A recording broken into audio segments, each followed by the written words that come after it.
வணக்கம். சிவாஜினி ஸ்ரீதரன். தகவல் 416.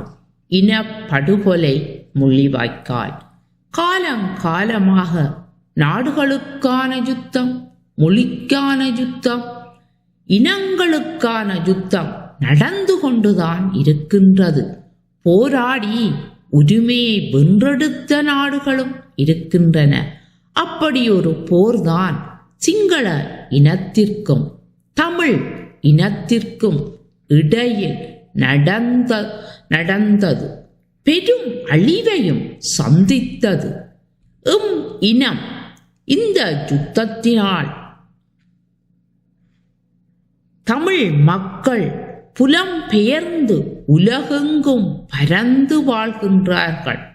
இன்று தமிழர்கள் இல்லாத நாடே இல்லை என்று சொல்லும் அளவிற்கு வந்துவிட்டது. புலம் பெயர்ந்து தமிழர்கள் வசதியாகவும் கல்வியில் முன்னேற்றமும் கண்டு முன்னணியில் திகழ்கின்றார்கள். இன்னும் பல ஐரோப்பியர்களுக்கு நாம் ஏன் இங்கு வந்தோம் என்று தெரியாமலும் புரியாமலும் இருக்கின்றார்கள்.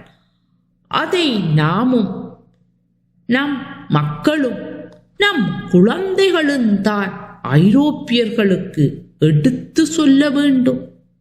பணம் புரட்ட நாம் இங்கு வரவில்லை.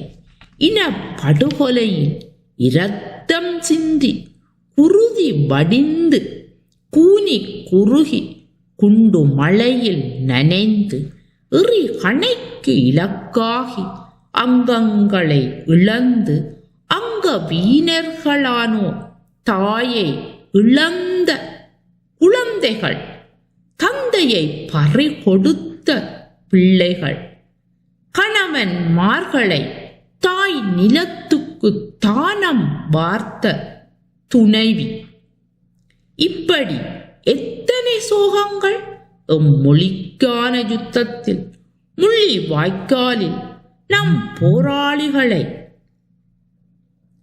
சித்திரை வதைக்கு உள்ளாக்கியதை எல்லாம் நாம் CNN தொலைக்காட்சி ஊடாகவும் காணொளிகள் ஊடாகவும் பார்த்தோம்.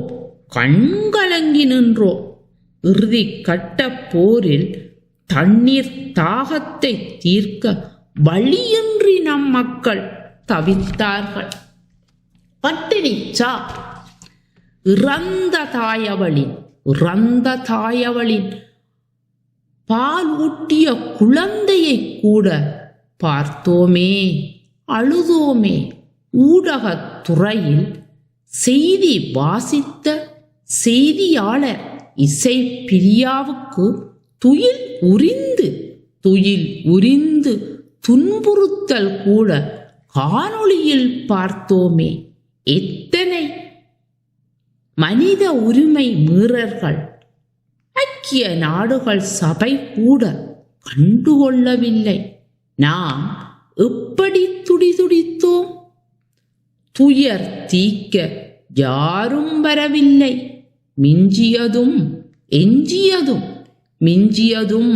எஞ்சியதும் நம் காவல் தெய்வங்கள் மாவீரர்கள்தான். கொட்டி தீர்க்க ஒன்றா இரண்டா கொந்தளிக்கும் இனம். சிங்களத்தின் ஆதிக்கம் இன்னும் தொடர்ந்து கொண்டே செல்கின்றது. நாட்டில் எப்படி நாம் சுதந்திரமாக வாழ்வோம் என்ற கேள்வியை உங்களிடம் விட்டு விடைபெறுகின்றேன்.